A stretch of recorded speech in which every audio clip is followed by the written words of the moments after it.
ए भाई, गाड़ी आगे ले।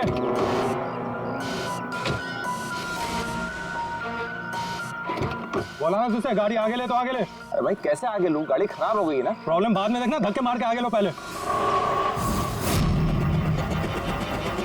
बोले आप लोग भी मदद कीजिए। हम क्या मदद करो, तुम जल्दी। इस आदमी को मैं पहचानता हूँ सर, इसका मतलब हमारी इन्फॉर्मेशन एकदम सही है। यानी कि वो रूट नाम का कंप्यूटर हैकर इसी जगह पे होगा। और वो रूट जरूर कोई खतरनाक प्लानिंग कर रहा है सर। चाहे कुछ भी हो जाए, उसे जिंदा पकड़ना है, ये जानने के लिए कि उसका मिशन क्या है। और इस मिशन में तुम दोनों साइबर कॉप की आगे भी जरूरत लगेगी। तुम यस सर। यहाँ बाहर गेट पे खड़े रहना। ओके बाहर सर। नजर रखना। चलो।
तो कोई नहीं।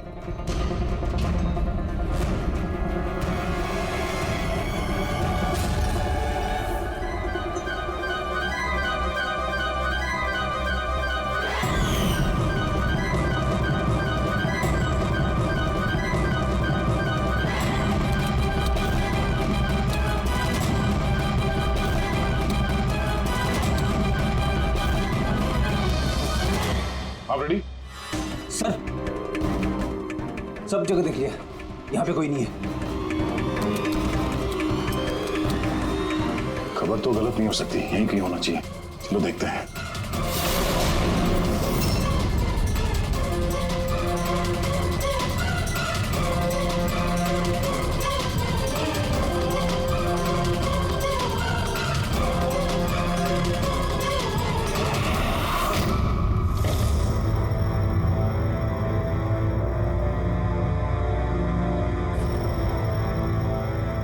तो कोई नहीं।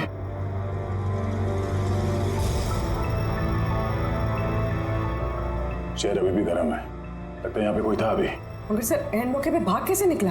सर हम लोग तो चारों तरफ से बंगले के अंदर घुसे, किसी को बाहर भागते हुए नहीं देखा है। सर हाँ सर ये मॉनिटर देखिए, सर ये तो घर के आसपास की फुटेज चल रही, कहीं वो हमें देख के भाग तो नहीं गया? हो सकता है, वो ज्यादा दूर नहीं गया होगा। जरा इस जगह को अच्छी तरह से चेक करो, और पूर्वी इस कंप्यूटर को चेक करो, देखो क्या मिलता है। तब तक मैं गेट पे जाके देखता हूँ।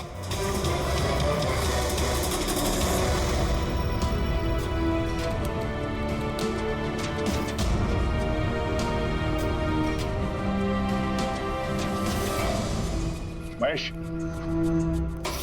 Mahesh, yes sir. ये रूट अंदर नहीं है, लगता भाग गया। तुम यहीं पे खड़े थे? सर मैं यहीं पे खड़ा था, मैंने किसी को नहीं भागते हुए देखा। यहाँ से कोई नहीं गया बाहर? नहीं सर।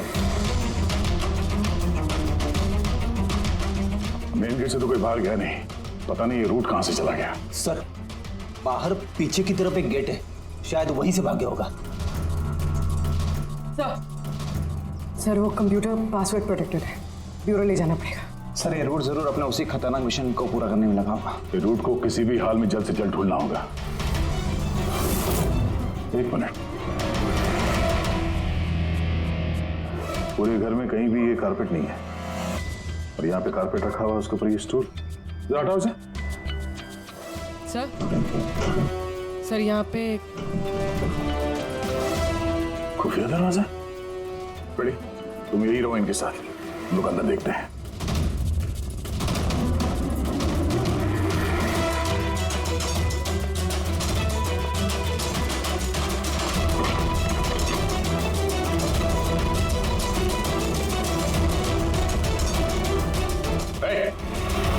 अब अगर अपने बचाव में कुछ कहना चाहती हो तो यही वक्त है। मुझे कुछ नहीं कहना, जो भी कहना मेरा वकील कहेगा। सर हमने इस रूट का कंप्यूटर सिस्टम एक्सेस कर लिया है और इंक्रिप्शन में भी सफल हो गए। कुछ पता चला? हाँ सर इसने पिछले कुछ दिनों में इंटरनेट पे भयानक वीडियोस पोस्ट किए। डार्क वेब पर sir. Actually dark web internet की एक ऐसी काली जगह होती है सर, जहाँ पर हर मुजरिम अपने गैरकानूनी कामों को एक टेक्नोलॉजी की मदद से अंजाम देता है, जैसे हथियारों की तस्करी हो, किडनी की चोरी या फिर किसी को मारने की सुपारी। सर ऐसा कोई भी काम नहीं है जो इस साइट पर नहीं होता है। समझ में ये बात नहीं आती, जब सब कुछ इतने खुले में होता है, सबको पता है, तो इसे रोकने के लिए हम कुछ करते क्यों नहीं? सर ये इतना आसान नहीं है। एक्चुअली इस साइट पर जाने के लिए आपको एक कंप्यूटर सॉफ्टवेयर की जरूरत होती है, जो चुनिंदा हाई प्रोफाइल मुजरिमों के पास ही होता है। जैसे कि ये रूट। Yes sir. और सर जैसे कि हमें पता है कि इस डार्क वेब पे आईपी एड्रेस और यूजर आईडी ये दोनों गुप्त रहते हैं। जरा दिखा कौन सा वीडियो डाले हैं इस रूट ने।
अरे बाप रे, ये तो किसी डरावनी फिल्म का भयानक सीन है। ये सीन क्यों डाला डार्क वेब में? सर ये किसी फिल्म का सीन नहीं है, ये सब असली में हुआ है और किसी हीरोइन के साथ नहीं, बल्कि एक मासूम लड़की के साथ। जहां तक मुझे याद आ रहा है इसे स्नफ फिल्म कहते हैं ना? हाँ सर, बहुत बड़ी इंडस्ट्री है इन वीडियोस की। कौन है ये लड़की? मुझे नहीं पता। तुम जिम्मेदार हो इसकी मौत की? नहीं सर, मैं किसी की मौत की जिम्मेदार नहीं हूँ। मुझे तो बस पैसे दिए गए थे ये वीडियो डार्क वेब पे डालने के लिए, और मैंने बस डाल दिया। किसने दिए पैसे? मुझे नहीं पता। नहीं पता कहने से काम नहीं चलेगा। एक लड़की की जान गई है। सर मेरे यकीन कीजिए, ऑनलाइन पैसे ट्रांसफर किए गए थे मेरे अकाउंट में। किसने किए मुझे कुछ नहीं पता। पता नहीं है तो पता करो। कंप्यूटर की बहुत बड़ी महारथी हो ना, ये पता करना तुम्हारे लिए कोई मुश्किल काम नहीं है। पता करो। अभिजीत, अगर कोई इस तरह का फिल्म बना के अपलोड कर रहा है तो हमें जल्द से जल्द उस तक पहुंचना होगा जो ये मौत का खेल खेल रहा है। एक काम करते हैं, इस लड़की की फोटो सभी पुलिस स्टेशन में भेज देते हैं। एक बार पता चल जाए लड़की कौन है, सारा मामला साफ हो जाएगा।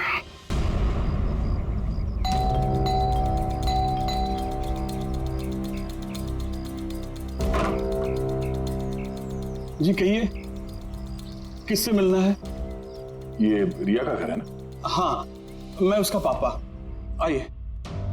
वो हम लोग सीआईडी से हैं। आपके लिए एक बुरी खबर है। आपकी बेटी रिया अब इस दुनिया में नहीं रही। पता है, मगर आप उसके मौत के 10 दिन बाद क्यों आए हैं ये सब बताने? आपको पता है कि आपकी बेटी रिया की मौत हो गई है? आप उस कार एक्सीडेंट की इन्वेस्टिगेशन के लिए आए हैं ना, तो आपको ये तो मालूम पड़ा होगा कि रिया का तो फ्यूनरल भी हो गया है। एक मिनट, आप किस कार एक्सीडेंट की बात कर रहे हैं? वही जिसमें हमारी रिया चल बसी है। शेयर टैक्सी में वो पुणे जा रही थी। नहीं, रिया की मौत कार एक्सीडेंट में नहीं हुआ है। ये क्या कह रहे हैं आप? एक मिनट, ये रिया है। हाँ, ये रिया ही है। एक्सीडेंट वाले दिन उसने यही कपड़े पहने थे। एक मिनट, सॉरी बाबू, लगता है कुछ कंफ्यूजन है। आप जरा बताइए कि आपकी बेटी रिया का कार एक्सीडेंट कैसे हुआ था? शेयर टैक्सी में वो पुणे जा रही थी, 7 और लोग भी थे उसके साथ। तो रास्ते में उसकी गाड़ी का बड़ा भयानक एक्सीडेंट हो गया। पूरी कार आग की लपटों में झुलस गई। मरने वालों के तो चेहरे तक पहचान में नहीं आ रहे थे। तो आप लोगों ने रिया को कैसे पहचाना? उसके सामान के जरिए बस हम उसे पहचान पाए। आपने ये नहीं बताया कि ये फोटो कब की है? वैसे हम लोगों को भी पता नहीं कि ये फोटो कब की है, पर पता चलते ही हम आप लोगों को बता देंगे। लगता है रिया का ये एक्सीडेंट सिर्फ एक दिखावा था, उसकी मौत की असली वजह को छुपाने के लिए। सर, अगर रिया का कार एक्सीडेंट एक दिखावा था, तो वो बाकी के 7 लोग जो उसके साथ गाड़ी में थे, कहीं वो भी रिया की तरह ही तो नहीं मारे गए? हो सकता है। सबके परिवार वालों से मिलना पड़ेगा। किस्मत अच्छी थी हमारी कि जो 7 लोग एक्सीडेंट में मारे गए थे, उनमें से एक का अंतिम संस्कार नहीं हुआ था। देखते हैं डॉक्टर सालों के इस लाश से क्या सुराग निकाल पाते हैं। वैसे भी लाशें इतनी बुरी तरह से जल गई हैं कि चेहरा पहचान पाना मुश्किल है। भाई, तुम लोगों का शक एकदम सही था। ये लाश टोनी की नहीं। लग ही रहा था सर हमें, लेकिन ये कौन है कुछ पता चला? यार, ये तो पता नहीं लगा है कि ये लाश है किसकी, लेकिन ये पता चला है कि इस आदमी को कैसे मारा गया। मैंने इसके बॉडी का स्कैन किया तो पता लगा कि इसके पेट में चाकू का बहुत गहरा घाव है। चाकू से? हाँ, चाकू का। और मुझे लगता है उस चाकू के वार की वजह से ही इसकी मौत हुई। मतलब चाकू से मारा किसी और को और उसे टोनी बता के एक्सीडेंट का हिस्सा बना दिया। ये गैंग आखिर करना क्या चाहता है? और इस आदमी की मौत 3 हफ्ते पहले हुई है। ये कार एक्सीडेंट हुआ 10 दिन पहले। वही तो, मतलब कार जब एक्सप्लोजन में जलाई गई, उससे कहीं पहले इस आदमी की मौत हो चुकी है। 3 हफ्ते से इसकी लाश संभाल के रखी थी ताकि इस भयानक खेल को अंजाम दिया जा सके। यार एक काम करते हैं, जहाँ पे एक्सीडेंट हुआ था वहीं पे चलते हैं, पता करते हैं एग्जैक्टली उस दिन हुआ क्या था। मैं तो मजे से कार चला रहा था सर, और रेडियो पे गाने सुन रहा था। तभी अचानक से मैं जोर का धमाका सुना। मैं तुरंत अपने कार से निकला और मैंने देखा कि मेरी सामने एक कार आग की लपटों में जल रही थी। मुझे समझ में नहीं आ रहा था कि मैं क्या करूं। तो ये कितने बजे की बात होगी? सर, मुझे लगता है कुछ शाम के 5 बजे होंगे। है? ये कैसे हो सकता है? सर, एक सेकंड। सर, ये टोल नाके की फुटेज देखिए सर। यहाँ पे तो गाड़ी 3:30 बजे क्रॉस हुई थी। फिर ये जगह वहां से 20 किलोमीटर दूर ही है सर। तो 20 किलोमीटर का सफर तय करने में 1.5 घंटे तो नहीं लगने चाहिए। रास्ते में कोई ढाबा होटल भी नहीं है, कोई चाय वाय के लिए रुक जाए जहाँ पे? एग्जैक्टली। तो उस हिसाब से गाड़ी को यहाँ पे 4 बजे पहुंच जाना चाहिए था, मगर यहाँ पे एक्सीडेंट हुआ 5 बजे। इसका मतलब है ये जुर्म इस 1 घंटे में ही हुआ है। तो गाड़ी को उस समय कहीं ले जाया गया और उन सबको उतार के उसमें 7 लाशें रख दी गई। और उसके बाद गाड़ी को यहाँ पे लाके ब्लास्ट करवा दिया। सब प्लान था। सर, ऐसा लगता है इन सब लोगों को वहीं लेके गए हैं जहाँ पर रिया को लेके गए थे, वो स्नफ फिल्म बनाने के लिए। जगह जल्द से जल्द ढूंढनी होगी यार। पुलवी ने SMS भेजा तो किसी पेड़ की फोटो है। हाँ पूर्वी। सर ये पेड़ जिसकी फोटो भेजी है मैंने, इसे मोरिंगा ओलिफेरिया कहते हैं सर। हाँ सर ठीक ऐसा ही पेड़ रिया वाले फुटेज में भी है। ये देखिए सर, उस फुटेज का स्क्रीनशॉट भेज रही हूँ मैं। सर ये पेड़ महाराष्ट्र के 2 जंगलों में पाए जाते हैं। ये तो एग्जैक्टली वैसे ही पेड़ है, महाराष्ट्र के 2 जंगलों में। कौन कौन से जंगलों में? सर एक जंगल है जो नासिक के पास है, और दूसरा जंगल एक्सीडेंट वाली जगह से सिर्फ 1 घंटे की दूरी पे है, और इस जंगल का नाम है प्रीफिक्स फॉरेस्ट। जरूर ये मौत का खेल इस प्रीफिक्स जंगल में ही हुआ है। प्रीफिक्स फॉरेस्ट तो काफी बड़ा जंगल है यार, मीलों तक फैला हुआ है। फॉरेस्ट ऑफिसर की मदद लेनी होगी।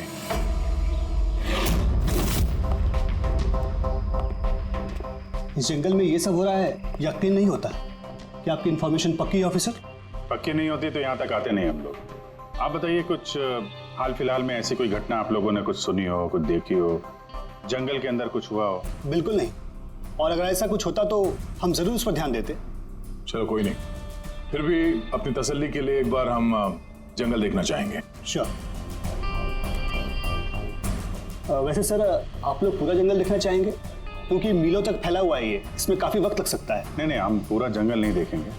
हमें जंगल का वो हिस्सा दिखाइए जहाँ पे कोई आता जाता नहीं है, क्योंकि अक्सर सुनसान इलाकों में ही जुर्म पनपता है। Okay officers. विनोद, मेघना, इन्हें जंगल के उन इलाकों की दिखाने की जिम्मेदारी आपकी है। ओके? जी सर। Yes sir. सर एक सेकेंड। सर ये देखिए, सर ये जंगल का सबसे घना और सुनसान इलाका है। मेरी समझ से हमें यहीं से शुरू करना चाहिए। ठीक है, देखते हैं।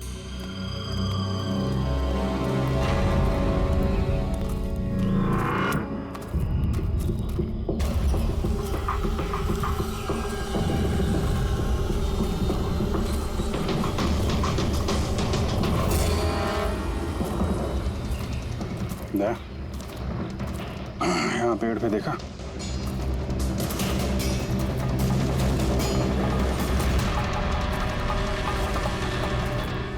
छोटा सा कैमरा। मतलब हम लोग सही जगह पे आ गए हैं। यही वो जगह है जहाँ पे वो फिल्म बनाई जा रही है। कैमरा ऊपर भी है, उस तरफ पैंड है।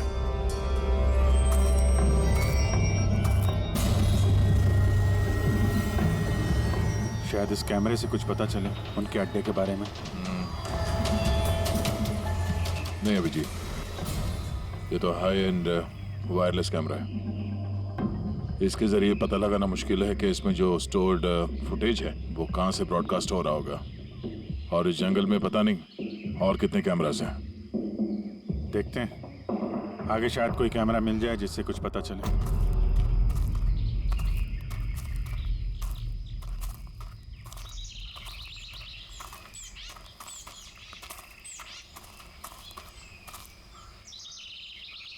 सर, सही निशान देखिए। मुझे लगता है हमसे पहले यहाँ कोई आया है। हम लोग सही डायरेक्शन में जा रहे हैं।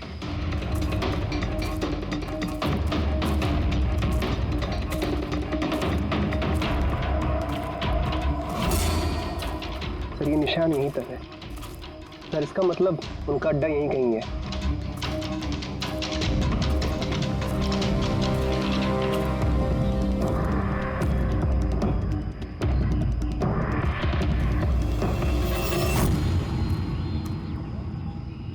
चल जल्दी आइए।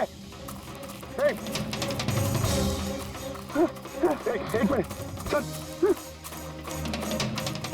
एक सेकंड। घबराओ मत, हम लोग सीआईडी से हैं। उठो उठो। सर आप लोग सीआईडी से, मुझे बचा लीजिए सर।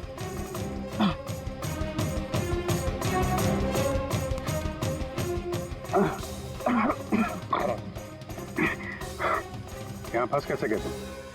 सर मुझे इस जंगल से बाहर निकलने का रास्ता नहीं मिल रहा।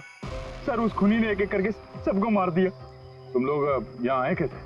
हम शेयर टैक्सी में सवार होकर सफर कर रहे थे कि अचानक हमारी गाड़ी पंक्चर हो गई और कार रुक गई। सड़क पर पहले से किसी ने कीले और कांच के टुकड़े रखे हुए थे सर। फिर इसके बाद कुछ लोग आए जिनके चेहरे नकाब से ढके हुए थे, और जब तक हम कुछ कर पाते उन्होंने हमें बेहोशी के इंजेक्शन लगा दिए। और जब मुझे होश आया तो मैं इस घने जंगल में था सर। सर मैं ही जानता हूँ कि इस जंगल में मैं भूख प्यास से कैसे रहा हूँ। कभी लकड़ी खाई तो कभी पेड़ के पत्ते, और जब भी किसी के चिल्लाने की आवाज आती तो समझ जाता किसी की जान चली गई। यहाँ जगह जगह कैमरे लगे हुए हैं। तुम्हारी किस्मत अच्छी थी कि तुम उनके पकड़ में नहीं आए। सर पकड़ इसलिए नहीं पाए क्योंकि उन्होंने एक कैमरा मेरे कमीज के बटन में लगाया हुआ था और वो बटन मैंने तोड़कर फेंक दिया। शायद इसी वजह से वो मुझे ढूंढ नहीं पाए। तुम्हें अंदाजा है कि बाकी के लोगों में कितने लोग जिंदा हैं अभी तक? मालूम नहीं सर, पर कल रात जब मैं पेड़ पर बैठा हुआ था मुझे किसी के चीखने की आवाज़ आई थी। न जाने वो उनको घायल कर रहे हैं या फिर जान से मार रहे हैं सर। किस तरफ से आवाज़ आई थी, कौन सी दिशा से, कुछ याद है आपको? मेरे पेड़ इस तरफ, शायद उस तरफ से सर।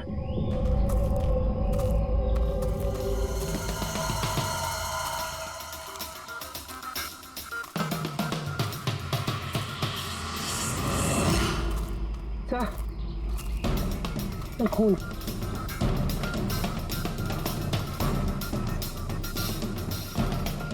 तो यहाँ पर भी। इसका मतलब उनमें से कोई घायल है।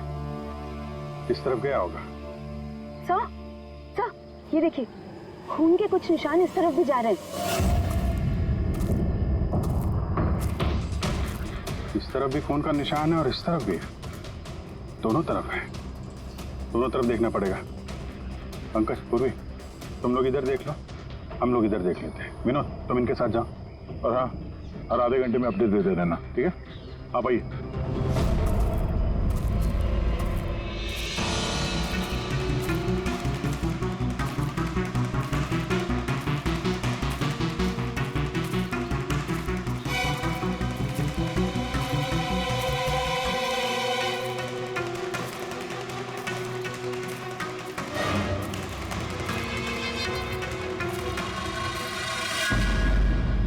एक मिनट, वो क्या है?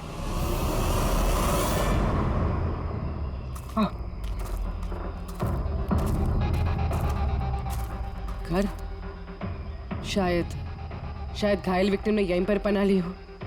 जंगल के बीच में घर, मगर नक्शे के हिसाब से तो यहाँ कोई घर नहीं था।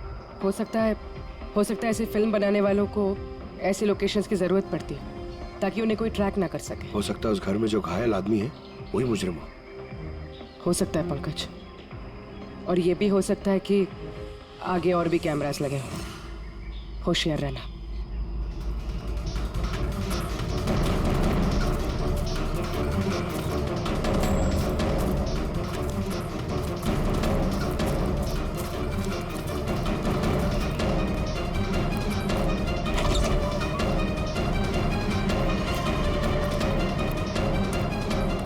पंकज, टॉर्च।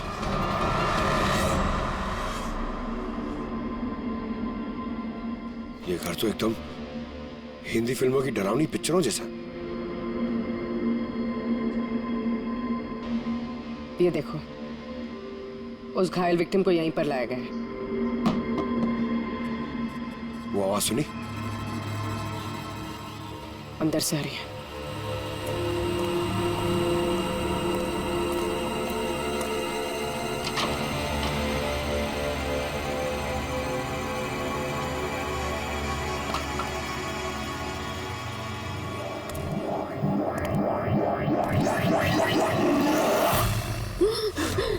नहीं, छोड़ दो मुझे जाने दो। बाहर आओ। मेरे पास मत आना, मैंने कुछ नहीं किया। देखो, हम लोग सीआईडी से, घबराओ मत। आओ, कुछ नहीं होगा तुम्हें। आजा आजा।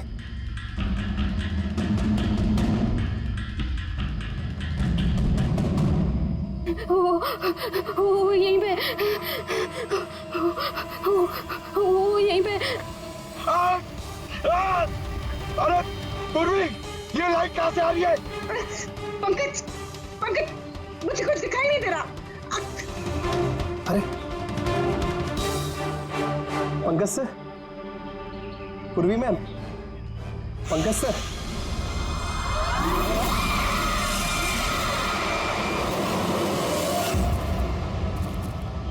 सर, खून के निशान तो यहाँ के खत्म हो गए।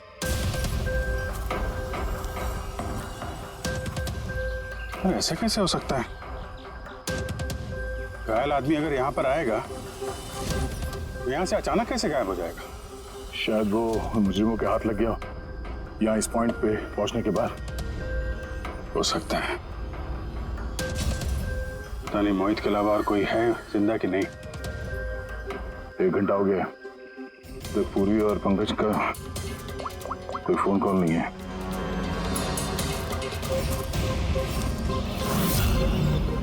पूरी फोन उठा नहीं रही है। पंकज देखता हूँ। पंकज भी फोन नहीं उठा रहा। अरे यार किसी मुसीबत में नहीं है दोनों। चलो चल के देखते हैं। चलो। यहाँ पे खून इस तरफ गए थे।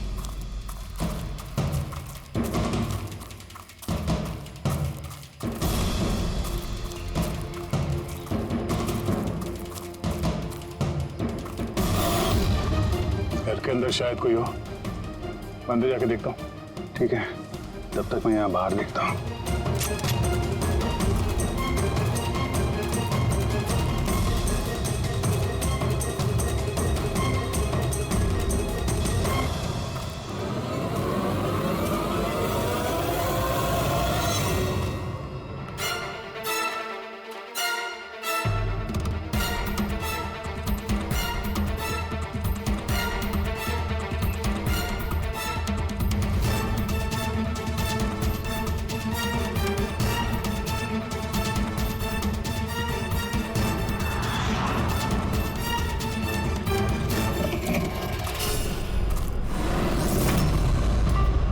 पंकज कब आए?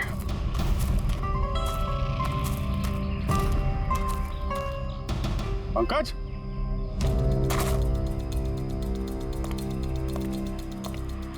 पंकज?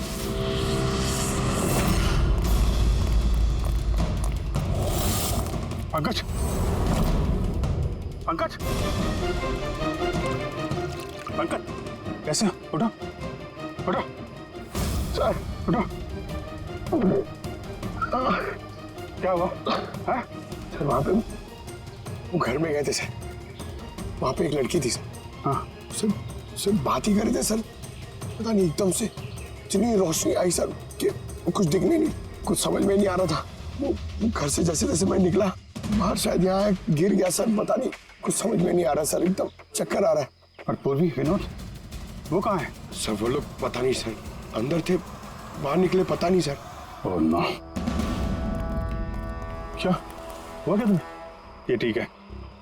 पूर्वी और विनोद भी नहीं, उस घर के अंदर तो कोई भी नहीं। ओह गॉड, उन्हें कहीं कुछ हो ना गया हो।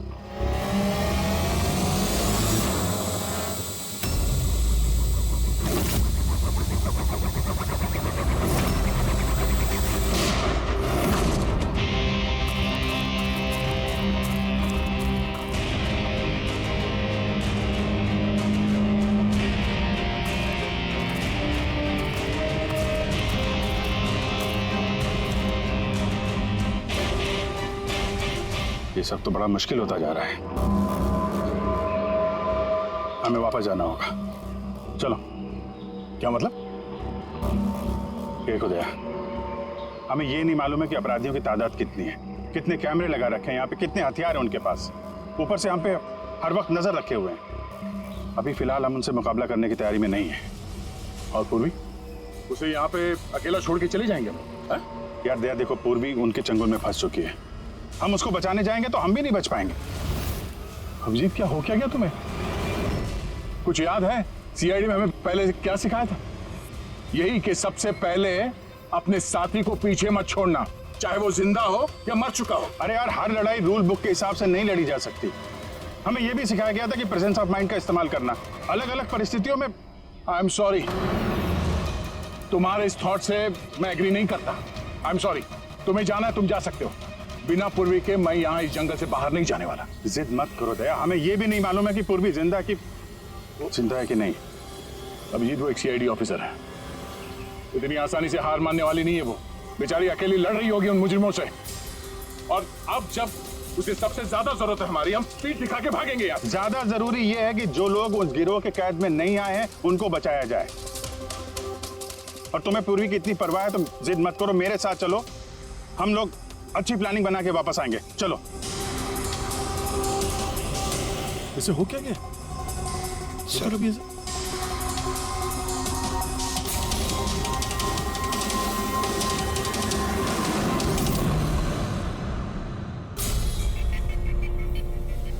सीआईडी के इतिहास में ऐसा पहली बार हुआ होगा कि सीआईडी किसी से डरकर दुम दबाकर भाग गई।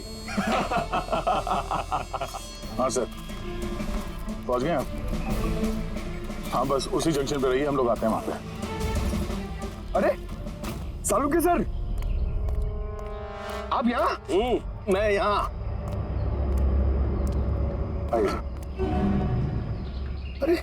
अरे तुम्हें क्या लगा हम लोग पूर्वी को ऐसे ही छोड़ देंगे जंगल में मरने के लिए? हैं? तो आपका और दया सर का झगड़ा झूठा था। जब अभिजीत ने वहां पे कैमरा देखा तो उसने मुझे इशारा किया। पता नहीं और कितने ड्रोन लगा रखे होंगे हम पे नजर रखने के लिए। जो आदमी उस कैमरे के जरिए हम पर नजर रखे हुए था उसकी आंखों में धूल झोंकना जरूरी था, इसलिए अब वो लोग ये सोच के बैठे होंगे कि हम लोग जंगल से निकल गए, थोड़े रिलैक्स भी हो जाएंगे। यही मौका है हम पे हमला करने का। अभिजीत ये लो, ये तुमने मंगाया था। ये क्या डिवाइस है सर? ये जैमर है तुमका। आसपास इस एरिया में जितने भी कैमरे होंगे सब जैम हो जाएंगे। अब वो हम पे नजर भी नहीं रख पाएंगे। और ये ड्रोन पे जो कैमरा लगा है इसकी रेंज 7 किलोमीटर सिर्फ। बैटरी तो खत्म होने वाली है।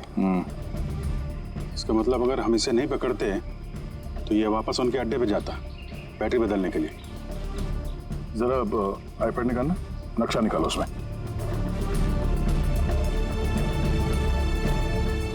ये वो जगह है जहाँ पे हमें ये ड्रोन मिला था और इसके पास ही वो बंगलो है। लगता है यही होगा मुजरिम का ठिकाना।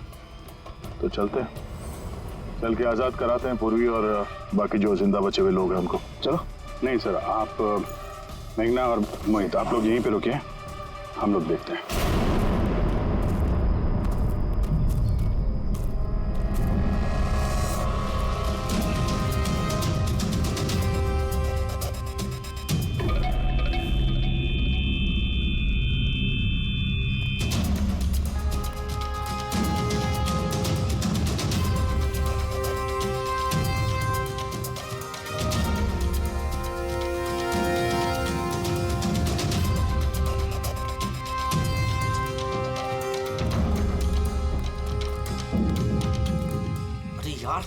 पूरा सिस्टम बंद कैसे हो गया?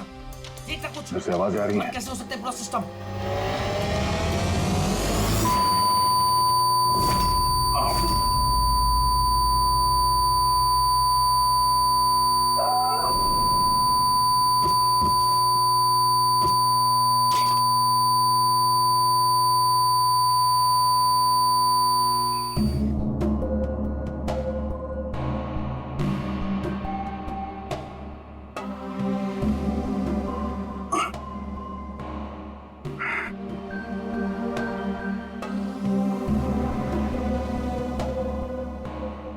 पंकज,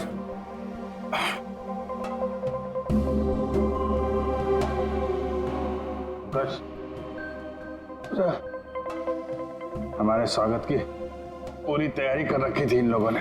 सर ये लोग अगर हमें मारना चाहते तो पहले ही मार देते सर। हमें मारते हुए क्या ये फिल्म बनाना चाहते हैं?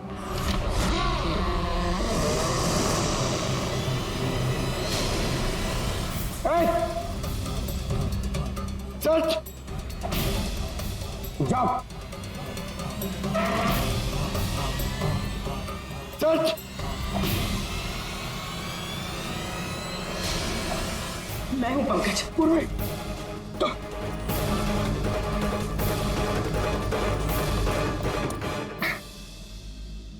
तुम ठीक हो? हाँ सर। वो लोग किधर हैं? सर उस तरफ।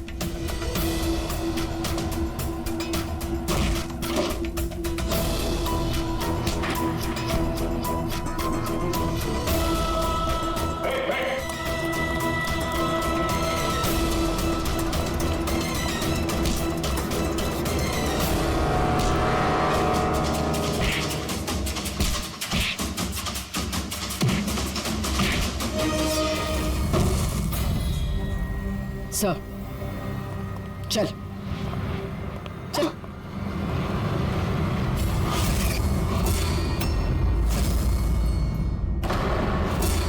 लेकिन ना तुम, वाह, हमें तो लग रहा था कि हम मुजरिमों की आंखों में धूल झोंक रहे हैं। अब किसे पता था कि हम मुजरिम को अपने साथ ही लेके घूम रहे हैं। आप लोग यहाँ कैसे? किसने छुड़ाया आप लोगों को? सीआईडी को कैद करना इतना आसान नहीं। मौका देखते ही मैंने वो खिड़की तोड़ी और वहां से बाहर निकल गई।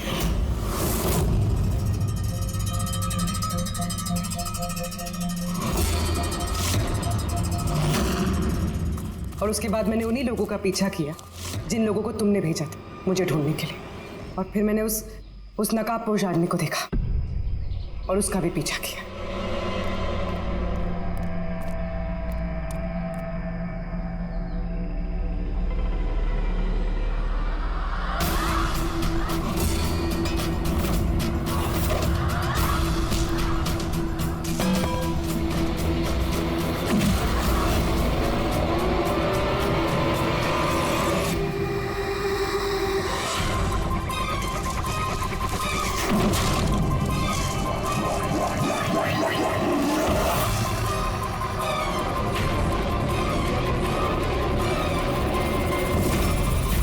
कुछ देर बाद जब मुझे होश आया तो मैंने देखा कि मगर इससे पहले कि मैं बाकी ऑफिसर्स तक पहुंच पाती, तुम्हारी उस सोनिक बूम वाली आवाज ने इन्हें बेहोश कर दिया था। वो तो मेरी किस्मत अच्छी थी कि मैं दूर थी और उस आवाज का मुझ पर कोई असर नहीं हुआ। और फिर मैंने सोचा कि क्यों ना उस नकाब को ही मैं अपना हथियार बना लूं। जिस बेरहमी से तुमने लोगों की जान ली है, तुम तो औरत कहलाने के लायक भी नहीं हो। अब ये बताओ, तुमने ये सब किस लिए किया? ये सब मैंने पैसों के लिए किया है सर। जितने पैसे मुझे इस काम के लिए मिल रहे थे ना, उतना तो मुझे अपनी जॉब में 5 साल में भी नहीं मिलता। और वैसे भी क्या फर्क पड़ता है, रोज इतने लोग मरते हैं, अगर 2-4 और मर गए तो क्या हुआ? तुम्हें शायद मालूम नहीं है कि तुम कितनी बीमार हो। बाकी लोग कहाँ हैं जो तुम्हारे साथ में थे? मैंने किसी को कोई नुकसान नहीं पहुंचाया सर, इतनी भी बुरी नहीं हूं मैं। और वैसे भी मैंने कोई भी खून अपने हाथों से नहीं करा है। मुझे तो एक औरत ने करोड़पति बनने का ऑफर दिया था जो मैंने एक्सेप्ट कर लिया। कौन औरत? बहुत अजीब सा नाम था उसका।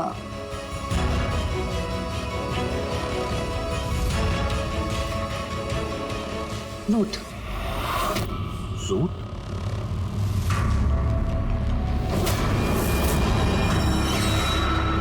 तो रूट है इस सब के पीछे मास्टरमाइंड। अब उसने ऐसा क्यों किया, उसका जवाब तो अब वही देगी। तो जहां तक तुम्हारा सवाल है, कानून तुम्हें कड़ी से कड़ी सजा देगा।